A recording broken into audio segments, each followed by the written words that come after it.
Police correspondent at The Telegraph, Jotam Confinos, told LBC it's not yet clear how this plot's been pulled off. This is even more distressing for Hezbollah because it really shows how absolutely superior Israel is when it comes to the technological warfare between those two, if it is Israel. The former defence secretary has told LBC Russia's president is a bluffer who doesn't want to fight NATO. Speaking exclusively to Iain Dale this evening, Grant Shapps says it's not acceptable to see a democratically elected nation defeated because the UK is telling them not to fight back. If we are going to give Ukraine weapons, and that's a decision that Britain led with, we have to give them permission to use those weapons where it's going to be affected. Or we watch Ukraine being crushed, men, women and children in Ukraine being murdered by Putin, and our way of life is what's at threat. A man charged with the murder of a woman and her two daughters in a crossbow attack is due to enter a plea later this year. 26-year-old Kyle Clifford is also accused of the false imprisonment of Carol Hunt and her two daughters in Hertfordshire. US hip-hop artist Sean Diddy Combs has pleaded not guilty in New York after being charged with sex trafficking and racketeering. He was arrested in Manhattan late last night, 6 months after his homes in LA and Miami were raided as part of the investigation. The 54-year-olds denied many of the allegations. Sir Ed Davey says Labour could and should make this year the last winter crisis in our health service. He's used his keynote speech at the Lib Dems conference in Brighton to call on the government to set up a winter-proof NHS task force. The party's leader says it would manage a £1.5 billion budget to build resilience. I urge Labour, do not make the same mistakes the Conservative Party did. Be more positive. Act now. Show the ambition and urgency this moment demands and save our NHS for good. And the Scottish Government's backed Glasgow's bid to host a scaled-down Commonwealth Games in 2026. The Australian state of Victoria withdrew last year, citing a rise in costs. In the city, the FTSE 100's closed up 31 points at 83.09. The pound buys $1.31 and €1.18. LBC weather, clear and dry tonight with lows of 6 degrees. From Global's newsroom for LBC, I'm Daryl Jackson. This is LBC from Global, leading Britain's conversation. Cross Question with Iain Dale. Hello, very good evening. It's Tuesday's Cross Question on LBC with me, Iain Dale. It's 4 minutes past 8. Let me tell you who is on my panel tonight. We've got a great one tonight. We have to my left, Baroness, who I always want to keep calling Dame, Margaret Hodge. We'll use Margaret, shall we? Sorry. What? You got BBC Sounds on your phone. Honestly, that's totally unprofessional. It won't respond to me. We have Guto Harri next to Margaret. He is, unless something's happened, he's former Downing Street Director of Communications when Boris Johnson was Prime Minister. To my right, Theresa Villiers, former Conservative MP, former Northern Ireland Secretary in David Cameron's cabinet. And next to her is Jovan Owusu-Nepaul, who's a Labour activist, was the party's candidate who took on Nigel Farage in Clacton and got a bit of a reputation, Jovan, didn't you, for your sartorial elegance, which we might come on to in a bit. So the lines are open for your calls, 0345 6060 973. You can WhatsApp on the same number, and we'd love you to watch us on Global Player as well. Call 0345 6060 973. Tweet at LBC. Text 84850. Cross Question with Iain Dale. This is LBC. Well, let's start off with a text question on this breaking news of these exploding pagers. I don't know if you're all across this, but Steve on the Isle of Mull off the western coast of Scotland, if you didn't know, he says, should we be terrified by the pager development in Lebanon? Now, at least 9 people have been killed and almost 3,000 have been injured after handheld pagers exploded. Now, Hezbollah, I think a lot of the people who had the pagers were members of Hezbollah. They've blamed the attack on the pagers on Israel, though its military has not commented at all. Theresa, let's come to you first, just on the basis that you were Northern Ireland Secretary, so maybe you've got a bit of insight into sort of these sorts of things, because it seems to me to be the most extraordinary way of conducting sort of a military campaign. It is. It does sound quite bizarre. I think it's not really possible to know the facts at this stage. But I think it's very important that the facts are established in terms of what's happening. But let's assume that Israel was behind this. I mean, if most of the people who had these pages were members of Hezbollah, it seems highly likely. Is it a legitimate sort of tactic in warfare to do this sort of thing? Well, certainly Israel has the right to defend itself against attacks by Hezbollah, which is firing rockets at them routinely and is entirely hostile to the state of Israel. So I think Israel does have the right to attack Hezbollah. Now, whether it's behind these pager explosions, I don't think we can say at this stage. Guto.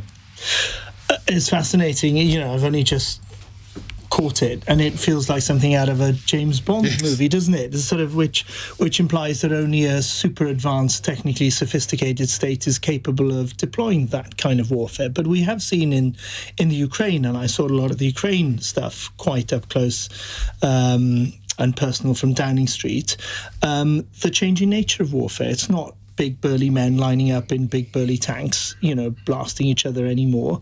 There are tiny little drones that you can make, in a sort of factory in North London that can come across and take out a whole load of men. This is taking it to another level, and it's disturbing. But I always think with war, it's better if we focus not on the method of killing and destroying and all that, but what is the motivation? And the problem in the Middle East is not the means of killing, but the fact that so many people have a strong incentive to kill someone from the other side. And so the answer to war all the time, whatever the technology is doing, is to get back to what is it that causes such resentment that needs to be addressed, that needs to be defused, that would allow people who've been in conflict for decades, centuries in the case of the Middle East, to actually put their pagers or their drones or their tanks or their Kalashnikovs or whatever aside and just find what they have in common.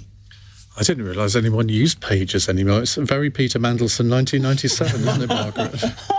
I've got a really funny story about a pager. Go on then. Can I tell it to you? So it was when I first came into Parliament in 94, and I managed to get a seat behind Tony Blair, who was then leader of the Labour Party, but not Prime Minister, in the hope that all the good burghers of Barking would see me there and think I was working really hard.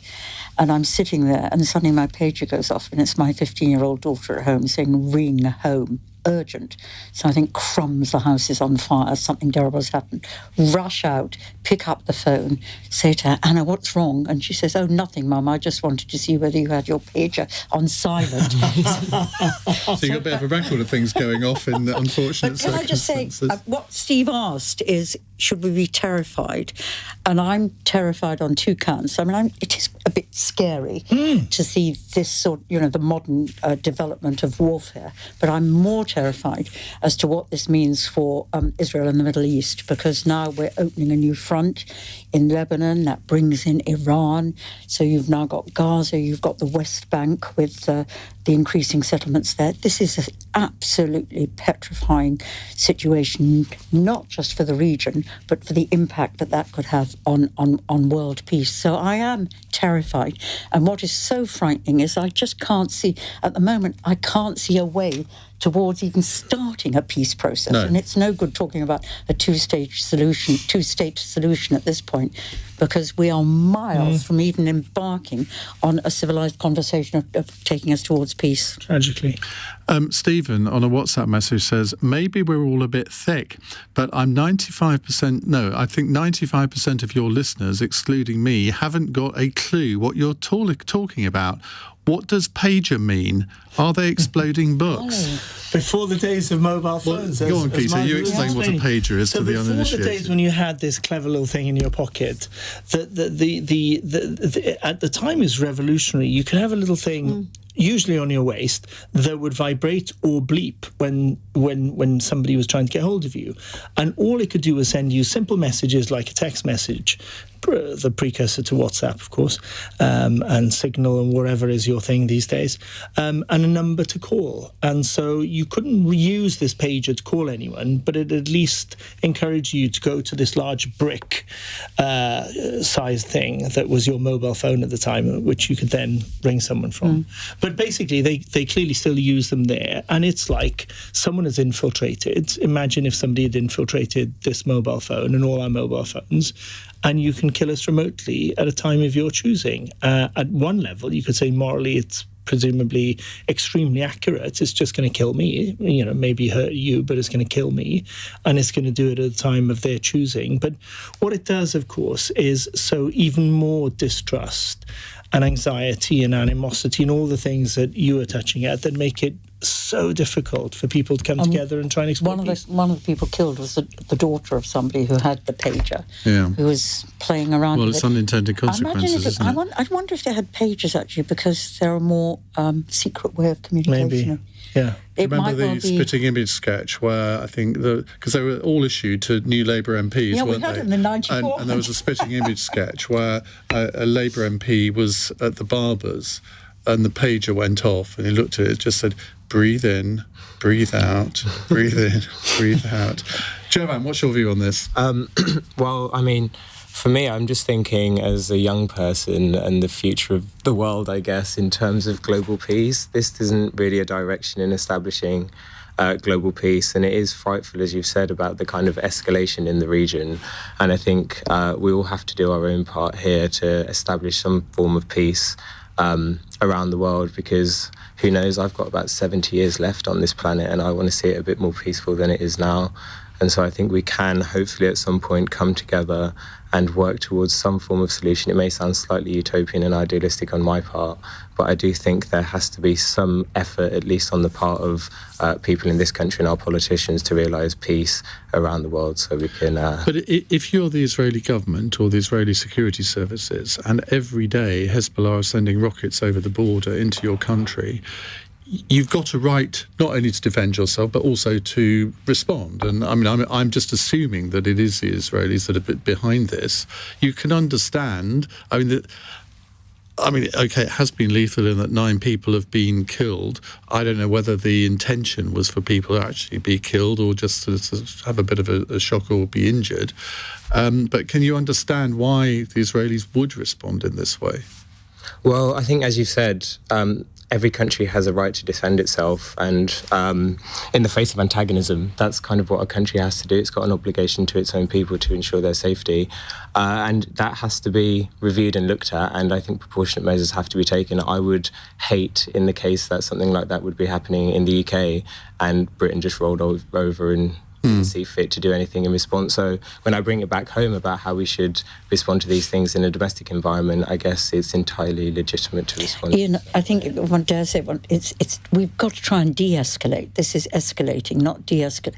And I think really, I had a meeting today with some Israelis who are over here at the moment, and they're all really looking at the international community. I mean, within Israel itself, Netanyahu is absolutely determined to keep going.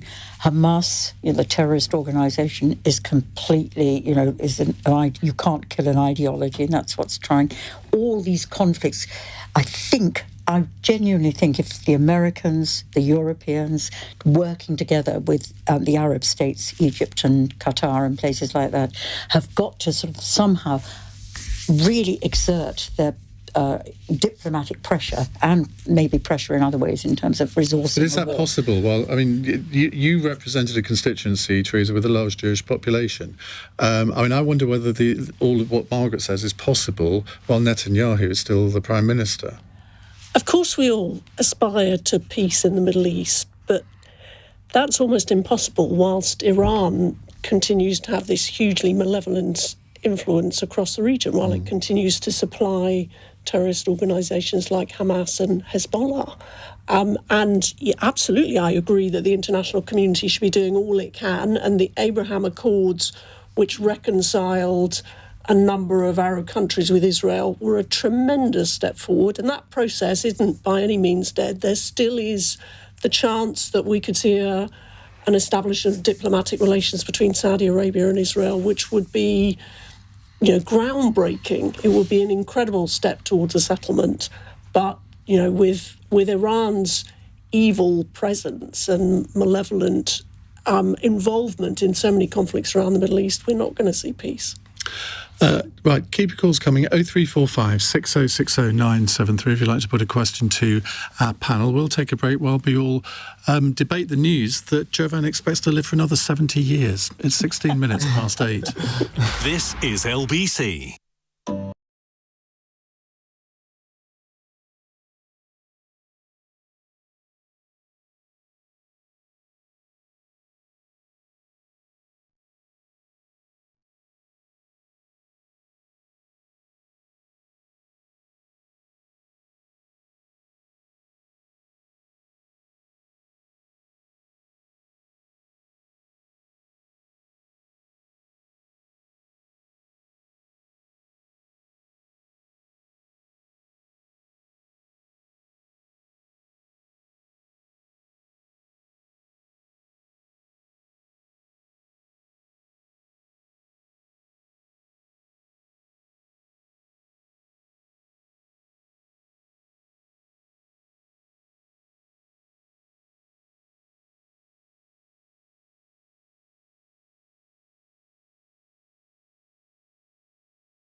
Cross Question with Iain Dale on LBC. Call 0345 6060 973.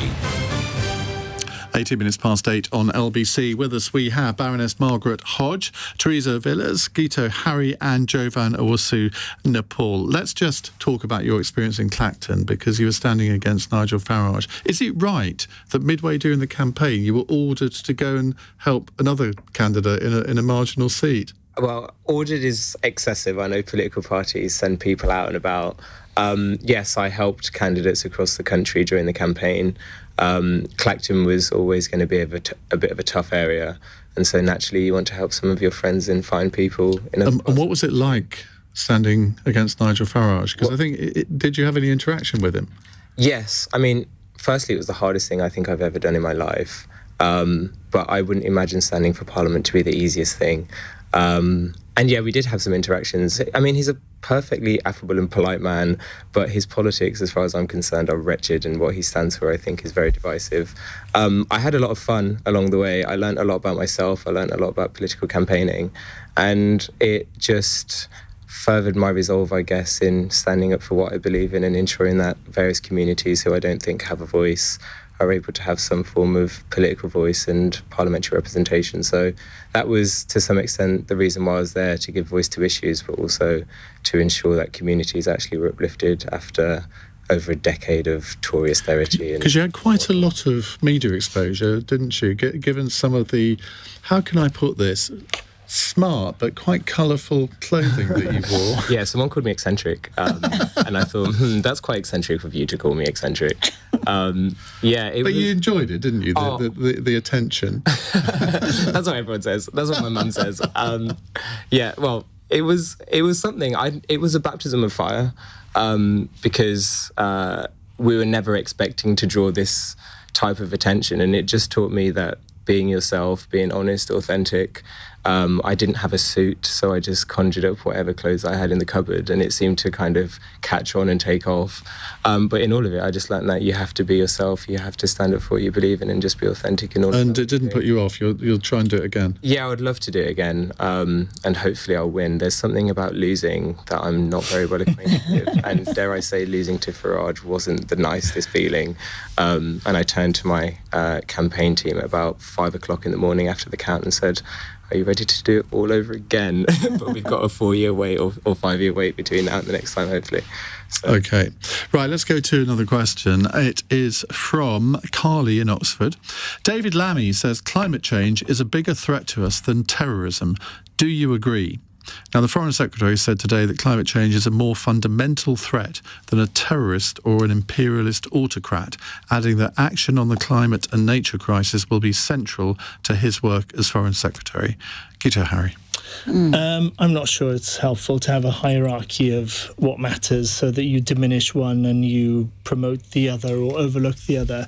Climate change is clearly an issue. I hope this government is going to be sincere and get things done on climate change, not just, play games with it, which so many people have done for a long time. But to underestimate the genuine military and terroristic threats to our way of life, our values, and our world, frankly, at the moment would be insane. And the only thing I would humbly suggest is that as Foreign Secretary, there are bigger things in his geopolitical inbox than climate change. He should leave the climate change issue, perhaps, to the Energy Secretary and, Well, no, you don't want to do that. A whole load of other people who can actually address that, because, the world is a very, very dangerous place. And I'm not underestimating the importance of climate change at all. But with war in Europe, with war in the Middle East, with tensions in the Far East, I'm not sure that's what I wanted my Foreign Secretary of all people to sort of highlight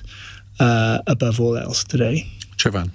Yeah, well, I think, one is obviously more of a pertinent threat today, and one I think is a threat for the future and not a not so distant future. But in terms of terrorism, as has been said, there's war in Europe and there's a lot of volatility around kind of global security and all of that brings. And so I would agree in the sense that terrorism is a threat. but I just don't know how much in terms of an immediate circumstance it's more of a threat than climate change. But as I said, who knows, I could be living for the next 70 years, and we've seen the outbreaks of various diseases. We're going to be seeing the rise in climate refugees. There's going to be whole parts of the global south that are going to be swallowed up as a consequence of climate change. Also, we're going through, I think it's the 6th mass extinction of living species on this planet. And so this has an ecological consequence that, if it really does impact us in the way that scientists, I guess, forecast, it's going to be absolutely devastating. And one does wonder, what kind of future do we have if we don't take urgent action? But that's not to say that we shouldn't take urgent action also on terrorism and to protect our own kind of citizens. But we also have to do the same on climate change domestically, but also as a global citizen and our responsibility to human beings and the environment around the world, we have to take solid action on that as well. Margaret. I haven't read his speech, I have to admit that, Iain, but I think you're in good company. Well, I will. It'll be in the papers tomorrow. But I think I'm trying to think what he was getting at, if that's what he said, because I agree about having a hierarchy of challenges. It seems to me sort of a bit. I wouldn't have gone down that road, but climate change can create conflict and terrorism. So it can create a situation which would allow terrorism to grow. Climate change will be something that leads to greater migration across national borders. So again, it's of relevance to us. And anyway, we want to save the planet, So I can see that it is that. And I think there are things that the Foreign Secretary can do. I mean, hopefully, we can use our overseas aid budget, hopefully increase, rather than use it to house, I'm afraid, asylum seekers in hotels across the UK.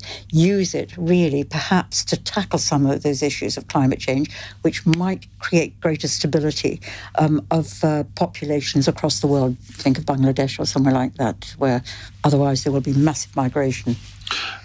Now, Theresa, Neville has got a bone to pick with me because he says I'm pronouncing your name wrong. He says there are 3 syllables in the name Villiers, not 2, as I seem to think. Now, I've always called you Villiers, but I can't remember whether it was you or somebody else said, no, it's Villiers. Can you enlighten us? I say Villiers, but... Do you? That's what I shall say then. So, Neville, mind your own business. David Lammy. On this, I mean, averting disastrous climate change does need a global effort, so absolutely it should be part of UK foreign policy. And I was pleased to see reference to the biodiversity crisis as well, because that is also hugely urgent that we reverse the catastrophic damage to the natural world that we've been doing over past decades. But none of this should distract from the fact that it is an extremely dangerous world for all sorts of other reasons, not least the rise of China and the activities of the Russians, and of course the terrorist threat that we've all been talking about. So I think it's not a question of a hierarchy, it's not a question of either or. An effective foreign secretary has got to tackle all of these, including finding a way to increase defence spending, because that's what we need in this dangerous world. Now, the challenge for Jovan in this programme is to get living for another 70 years into every single answer that you give. We'll come on to the next question in just a second. But Richard in West Hampstead says, I'm not a Green Party supporter by any means, but we really must not underestimate the impact of climate change. And by the way, how I miss Simon Marks. Well, that's nice. Simon Marks has been deputising for me for the last 3 weeks, so obviously he wishes I hadn't come back. How horrible. I mean, how nasty is that? So hurt. Now learn some manners. No, now you know the sort of abuse that we all get. Indeed. Right. There was me, by the way, just thinking, will I live for 70 years, not 70 million years? Let's go to text questions from Phil. What is the point of the Liberal Democrats? Margaret. Silence. In a democracy, pluralism is a good thing. I think in the current context of where we are today, as the Conservative Party is in such an unholy mess that it's, first of all, not just diminished in number, but it's also sort of riven, and we've got still this got 50 more than the Lib Dems. Yeah, but they are so divided, and this whole leadership contest is such a farce. With whoever they choose the last two, we know that the party will go for the most extremist individual who emerges. The Labour Party did in 2015. Indeed, and they should learn from that. Yeah, they should learn, and I absolutely agree with that. But you don't think any of these four are extreme as Jeremy Corbyn, do you? Do you? They're not as bad as Liz Truss. Well, Liz Truss was pretty extreme, and that was who they voted for last time. So not one of them is remotely as potentially damaging to the United Kingdom as Jeremy Corbyn she was pretty damaging. The four people to the economy on offer at the moment, not one of them is as dangerous to modern Britain as Jeremy Corbyn was. Any one of those four would be preferable to government led by Jeremy Corbyn. In fact, I think you'd probably vote for any of those four rather than Jeremy Corbyn, wouldn't you? Anyway, let's I'm not going to answer that. Let me just say we'll save that for our podcast next week. Can I just say of the Lib Dems? So they are actually, until, if the Tories go down a route where they remain irrelevant, which is where they are at the moment, if that happens over the short term, whatever, at that point I think the Lib Dems can provide challenge and proper opposition to what the Labour government does. But at their conference, they're just obsessed about obliterating the Tories. They don't think that they should oppose Labour. Well, they did actually say a little bit. I think, he said he was going to try and go for the cities, and then, he will. I think he will try and hold us to account. And they've done well. And at the moment, probably they will provide better opposition, I'm afraid, than the Tories. Theresa. But they're not showing any signs of wanting to be a disciplined and professional opposition to Labour. That is a role only the Conservatives can carry out. The Lib Dems are cozying up to Labour. They didn't even... They talk at length about social care, but there's been not a mention of the fact that they've scrapped the Conservative commitment to cap the cost of social care. And I think, the crucial thing in this Parliament will be that the Conservatives, we get our act together, we elect ourselves a new leader, we unite behind that new leader, and we provide that kind of disciplined and rigorous opposition to hold Labour to account. Well, I wish you well. We've got to go to the news in a second. I've got two more answers to get in. Jovan. I personally don't see much point of them, else I probably would have joined them when I was a teenager or something. I think the only thing that they serve is as a kind of ideological or kind of intellectual exercise to sit in Parliament to advocate for kind of liberal principles from the corner.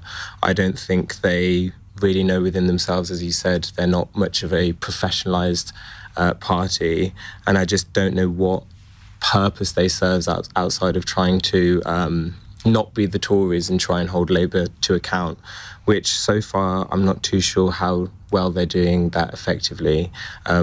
But as was said, I mean, they have to learn from the Tories collapsing, Labour going through its own period, and if they want to be some form of opposition, then they have to kind of professionalise and get the act together, I would say.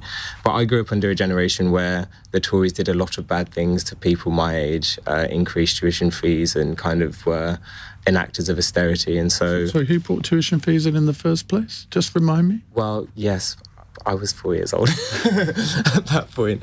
But no, you're not wrong. But I think tripling them and really excluding a lot of working class people or saddling working class We might come on to that a bit later. Okay. But in that, I just don't see them being much of a kind of parliamentary caucus outside of a bit of an intellectual exercise. And if you live for another 70 years, you'll never see them in government, will you? Well, I hope not. I thought I'd rescue you because you hadn't made your challenge. Guto. When you can see the principle is negotiating the price.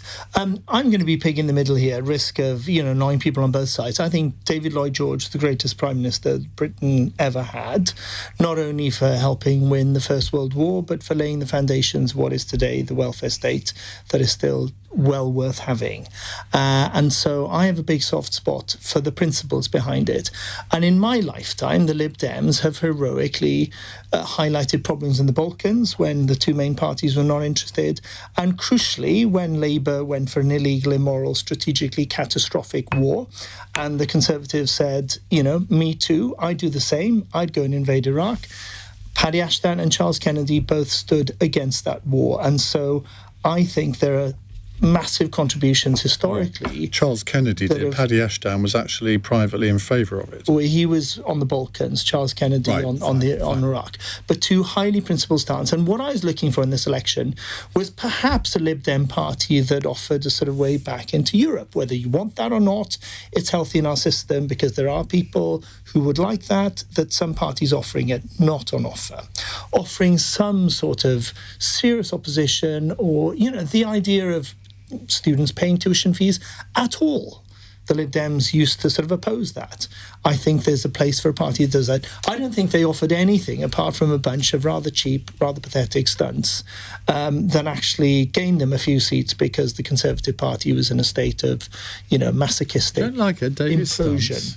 And so at this point in time, I don't see a point for the Lib Dems, but historically, I have.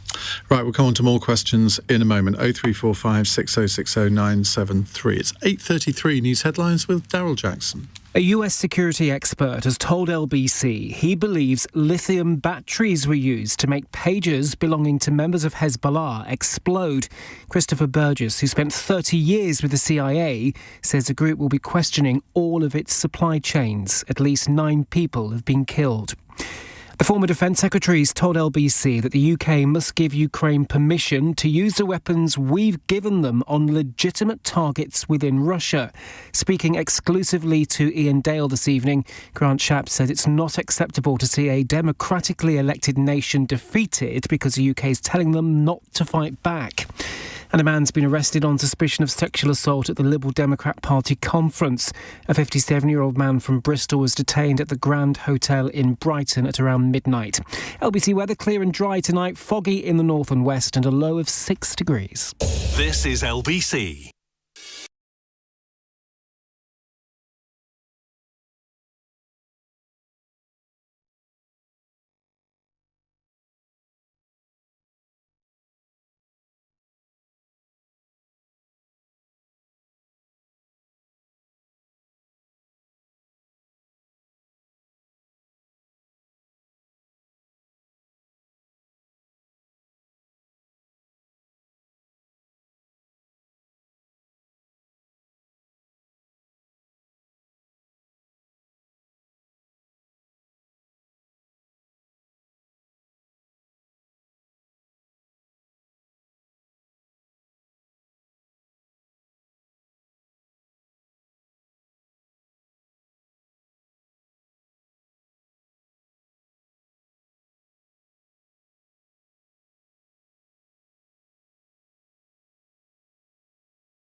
Cross Question with Iain Dale on LBC. Text 84850. 8:36, we have with us on the panel Baroness Margaret Hodge, who is my next co-host on the For the Many podcast. We're recording it on Monday at the Labour Party conference, aren't we? Theresa Villiers, former... Or is it Villiers? It is Villiers. Former Conservative MP and Cabinet Minister. Guto Harri, former Downing Street Director of Communications while Boris Johnson was Prime Minister. And Jovan Owusu-Nepaul, Labour activist, the party's candidate against Nigel Farage in Clacton. Right, let's go to a call from Tim in Bracknell. Hello, Tim. Good evening, Ian. How are you? Very well, thank you. What would you like to say? Well, talking pronunciation, I think Guto would agree is Guto. As he's North Wing. But I do apologise. Diolch yn fawr iawn. Siarad Cymraeg? Enough. Diolch yn fawr. Enough. What's your question, Tim? This is not Tim? the platform, so yeah. Are you going to give us your question? I am indeed. I was just wondering why there isn't a consensus for a group of parties to come together and just sit around the table. And it's not a. Oh my God! I'm sorry, I've lost the wording. But why are we having politics as a culmination of ideas coming together rather than people falling apart and having factions? Surely there should be a unified message with all of this, especially with the potential of further escalation happening around the world. And surely they... So what you're effectively saying is the title of my book 4 years ago, Why Can't We All Just Get Along and Let's Have a Group Hug and Sing Kumbaya around the campfire. Life isn't like that, is it, Theresa? There is so much that all the political parties do agree on, though. I mean, we concentrate in the media and the public debate on that small percentage of topics where we disagree strongly. But you know, if you were to sit and watch the Parliament channel all day, you'd see hours and hours of people agreeing with one another. So I think, and that's obviously positive. But there always have to be disagreements in a democracy, otherwise it doesn't work. You have to disagree in order to hold people to account. As long as you can disagree agreeably, which is the whole point of the podcast that I was just mentioning. I mean, Margaret, you don't hold back in public debate. You've always been quite a... well, you know what I'm trying to say. Feisty. No, you can't say. No, Jackie Smith always tells me off for saying feisty because she says you'd never say that about a man. Well, it's a compliment. Well, that's what I think. But yeah. So I mean, look, disagreement is a good thing because if you don't have disagreements, you can't sort of thrash things out. And if you all agree, I suspect decision making would be worse. Yeah, it's about exchanging ideas. But actually, I agree with Theresa that. In Parliament, there is a huge amount of agreement. I think of the way women have worked across the political parties, and we've achieved change on that. And certainly the work I did in the last, since 2010, around sort of responsible tax and dirty money and all that stuff, we really got fantastic agreement across the parties on tackling those. I only wish, and I don't know how we get there, I'm all for disagreement where there's a real political, policy exchange, but I only wish on some of the big issues that face us today, like social care, we've talked, or like immigration, these really, really sort of difficult issues, that we could actually put a little bit of the politics outside the door and try and come together in a consensus on it.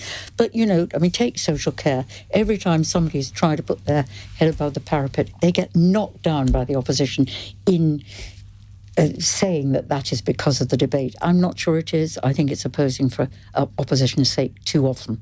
Guto? I think politics needs to be rigorous. Politics is the alternative to war. And we do disagree. People disagree inherently, whether you think that Israel is culpable in Gaza or Gaza deserves all it gets because of what Hamas did to Israel. That's one thing. Whether you think people should be forced to go back to the office or should be encouraged to work from home. There's a very simple, relatively trivial thing. People have different views on this, whether people should have rights to, full rights as a worker from day one. For some people it's a no-brainer. For others it's a recipe for destroying productivity and destroying wealth creation in the economy. There are things that we disagree on. We should not be embarrassed about that. We should be proud of the fact that we are a democracy that can channel these things not onto a battlefield but into the Chamber of House of Commons and resolve them and work out who's going to end up Margaret, you're shaking having their your way. head. Yeah, it's fair enough to say there are disagreements on some issues, but some of these really tricky, difficult issues that we're trying to solve in the interests of the people we are all elected to serve, it might not be a bad idea, Guto, if we all sat down and tried to see... It'd be great, but we wouldn't agree. We all agree that, hopefully we all agree that it's not healthy that 2.8 million people are economically inactive at the moment. I think that's a bad thing for them, not to mention for the people who are funding the lifestyle. I agree with you that. So, but when we start to look at that, most people in your party end up saying, so they need to be given more money so that life... that's just not true. benefits That is not as bad as it is. That is just not true. What I think you will find, but let's see when it comes out, what you will find is I've always believed, and I was a disability minister back in the day of the Blair Brown years. Actually, work is it's an essential right which gives you all sorts of, it makes you feel valued in society, it makes you feel valued in yourself. So what we should do is support people to get into a job. The right to a job is as important as the right to a decent home. And Margaret, and you're being a desk banger. We don't like desk bangers because it goes straight down the microphone. Here's proof that there's a lot of agreement across partisan divides, but that's not to say there's not disagreements, because people within your party and people within, I regard myself as less tribal than most people around this table. I've never stood for any party, but well, you've supported a party, but you can take a sort of politics a la carte if you are me, and you can agree with sensibly people like you in the Labour Party, and also agree with the no-brainer thing for me that is the core philosophy of the Conservative Party, that the more people are in charge of their own lives and their own money, the better that is, and that's a broad Okay, let's hear from Jovan. I mean, when you were standing in Clacton, did you have a local hustings with the other candidates? I mean, did you find yourself saying, well, I agree with you, Nigel? Well, Nigel probably wasn't there. Well, there's that also. I mean, I would have to agree with you, Guto, to a point which I, again, never thought that I would do. I think there's something about established principles and values of a nation, which I think all political parties, I would hope, champion that. And that's about how we interact with each other. That's how we treat each other. That's the kind of foundation. That's the social contract that kind of formulates and rests our democracy. But in that, I mean, I would say to the question that has been raised, it sounds somewhat like a dictatorship. I would say in a country like ours, there are a range of communities with a range of community interests, and it's up for political parties to champion various communities up and down the country as they see fit, and that may correlate to something that is more social democratic, or that may correlate to something that is conservative. And so there naturally has to be difference. I mean, all of the great reforms of this country, the establishment of the NHS, welfare, when we look at the minimum wage, they came about from political parties who saw a particular community that needed championing or advocacy or some form of representation to ensure that that community could realise their own agency. Going to the point that you've mentioned, they can facilitate and realise their own agency and work more collaboratively to the greater prosperity of themselves and society.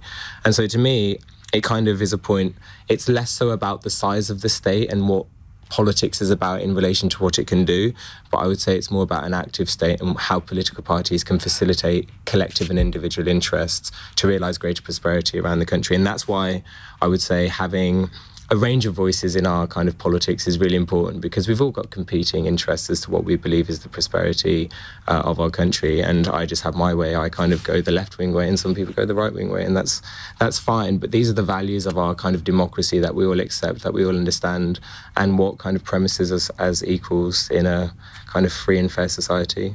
Okay. Right, we are all looking forward to our fun question at the end, which I will be telling our panel what that is so they can prepare hilarious answers in just a moment. It's 8:45. This is LBC.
Britain's conversation. Cross Question with Iain Dale. Alexa, send a comment to LBC. 8:48. Margaret Hodge is here. Theresa, Villiers, Guto, Harri, and Jovan Owusu-Nepaul. Let's do a text question from Jenny, who says, "Is it inevitable that tuition fees will go up again in the near future?" Well, a report by Universities UK, which represents 141 universities across Britain, has recommended an increase in tuition. Are there 141 universities? Anyway, recommended an increase in tuition fees, along with an increase in the money which the government invests into the higher education sector to ensure it can remain funded properly. Well, Jovan, you mentioned tuition fees earlier, so let's come to you first. Yeah, I don't think it's inevitable at all. I think it's a political choice, as many things. I think it's up for the government of the day to choose as to whether they want to increase tuition fees as per the report that's been set out. I just think if we're serious about social mobility and ensuring that working class people across the country get the chance at a decent education, then universities should be available to them, and that they shouldn't incur a kind of ridiculous cost as I've had to be educated. Rather, I'd actually like to see the abolishing of tuition fees. But I mean, there is a counterpoint to that, isn't there? Because after the tuition fees went up to 9,000 in whenever it was 2011, and I think it's 9,250 now, so they effectively haven't gone up for about a decade. And I kind of agree with you about the level, but it hasn't. If anything, the working class participation in higher education has increased, which is totally counterintuitive. So why do you think it would go down if they went up to, say, 11 or 12,000? Well, I think it's to some extent saturated the job market, and it has changed what going to university is about, where the labour market now expects to some point people to have a degree. Therefore, many people feel compelled to go to university and incur this level of debt for which they can't pay back. That is an issue within itself that kind of impacts the productivity and the money that is literally in circulation. All of that money that I could spend going to the pub or whatever else is going to Student Finance England. And so I think it's up for the government to make a strategic choice about this, recognise the values of social mobility, what universities are there to actually achieve, which is to provide a rewarding education on a subject that you care about, not to me kind of handing out at points ridiculous subjects and ridiculous degrees. Rather, I think university has to go back to what it was about, various subjects. And you sounded very Tory. No, not at all. I think university has to serve a purpose, and it has to serve an intellectual purpose. It has to nourish your interest in your subject. It shouldn't just be something that you kind of attend because you're appeasing what an employer wants. And alongside that, I mean, I would be calling for the abolishing of tuition fees, but also expanding what education is to suit the economy. But if you abolish tuition fees, I mean, you're inevitably going to have fewer people going to university because you wouldn't have enough university places. And given that apparently the number of Chinese students coming to this country is on the decline, and certainly in my old university, that university couldn't exist if they didn't have a lot of foreign students, particularly Chinese. So how do you have a stable higher education sector if you do that? Of course, and this is kind of, I would say, an unintended consequence of, to some extent, privatising universities. I mean, if it was me, it would be, to some extent, more competitive to go to. There would be a limiting of subjects that are offered, and the state would account for a certain amount of people to go to university, and also ensure that there were places for people who don't want to go to university, to ensure that people are skilled enough for the economy going forward. Okay. Guto. I think there are huge questions about university at the moment. What we've ended up with is devaluing the product, having a degree, whilst upping the price. And young people are destroyed by these debts that, you know, are greater than most people of my generation would have had buying their first flat for a degree that is not giving them any sort of competitive advantage. And I have to say that COVID is still being used as an excuse in a lot of universities for minimal engagement with students. The experience that a lot of young people have at the moment at university is absolutely rotten. I know one young man who saw his tutor for the first time this year at his graduation, where she was proudly telling his parents how happy she was that he had got his degree. with no help from her. I think there are big issues with university, but the single most important thing to fix straight away is this ludicrous idea that I, as a man who, dreamt of living another 70 years a long time ago, that I can borrow money at roughly 3% to buy a house, but my kids are paying 7 or 8%. Why are they not paying not only the basic competitive rate of interest, but ideally less? Why is this ballooning year after year after year until the idea of going to university is overwhelmingly, suffocatingly horrible? This 7% interest rate came in while Boris Johnson was Prime Minister and you were advising him.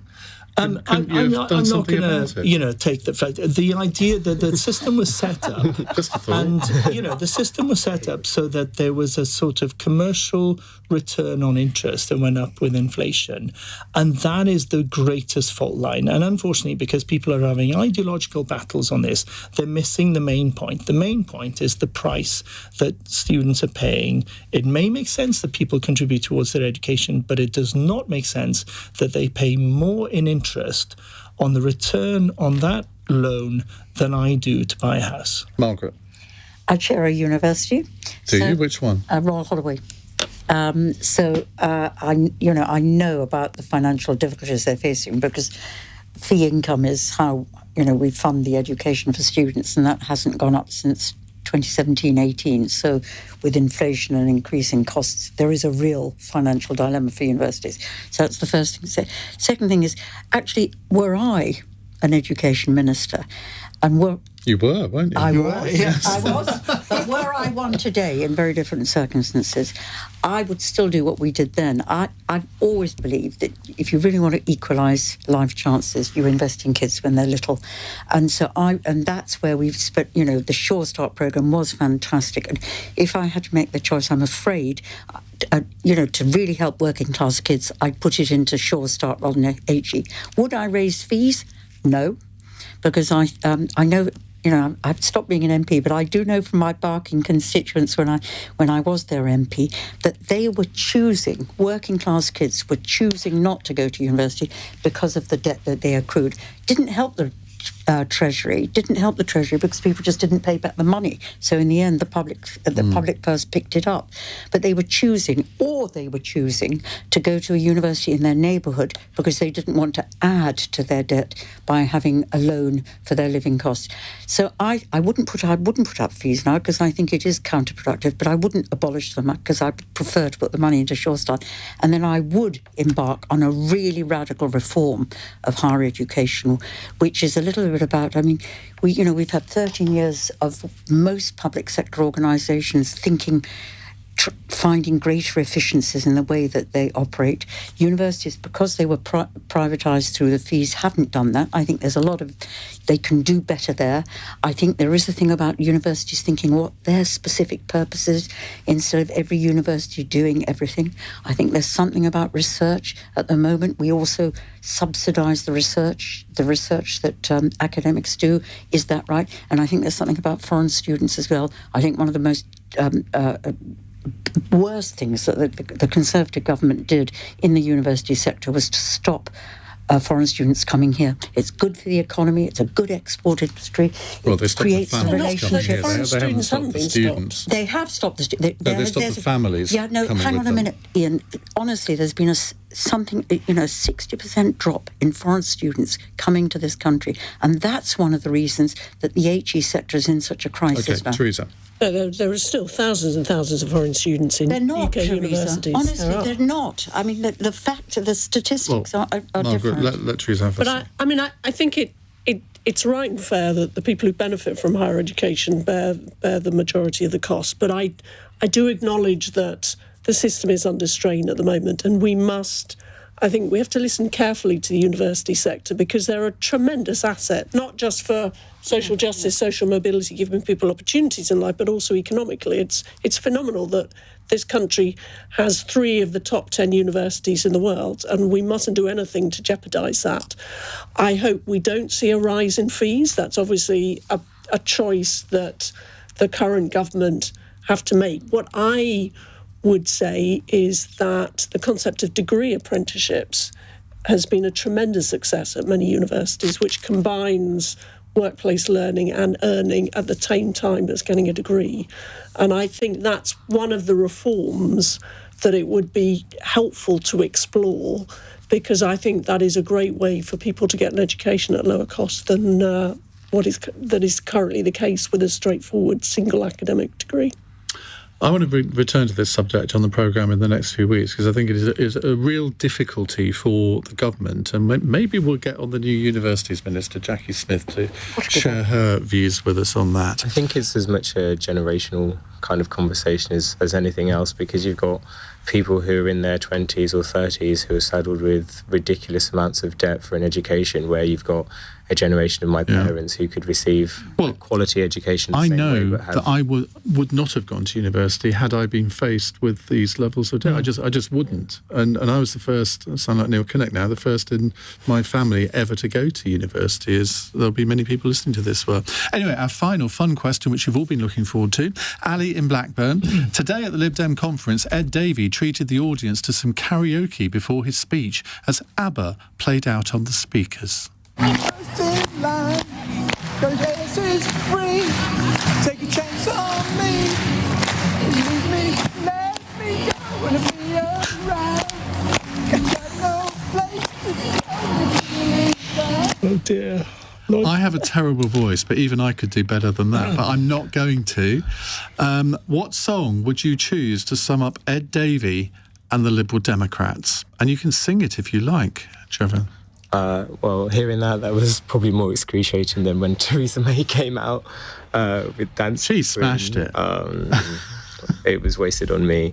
Dancing Queen. The song that I had in mind was Yellow Submarine, because they're all sinking in their yellow submarine, and they seem pretty chuffed that they're all seemingly sinking on their yellow submarine. But that's my choice of song for them.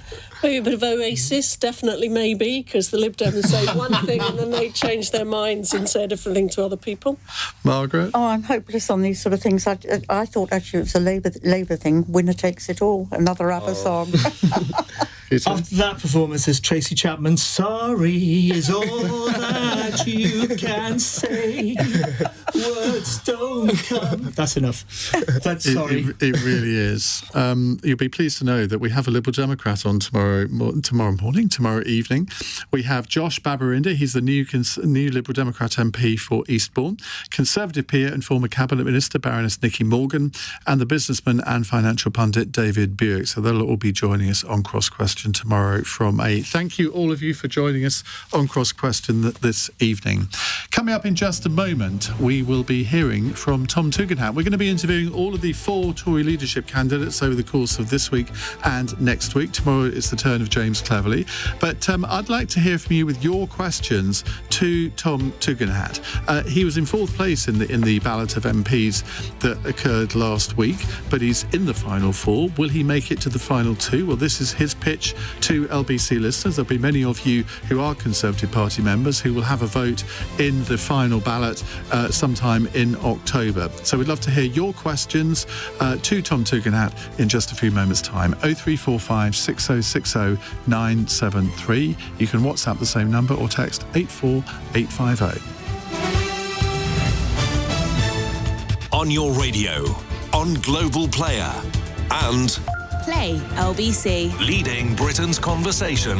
This is LBC.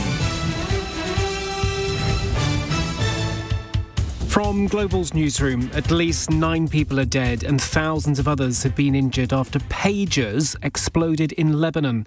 Israel's being blamed for the attack using the devices which belong to members of Hezbollah. The Israeli military hasn't commented.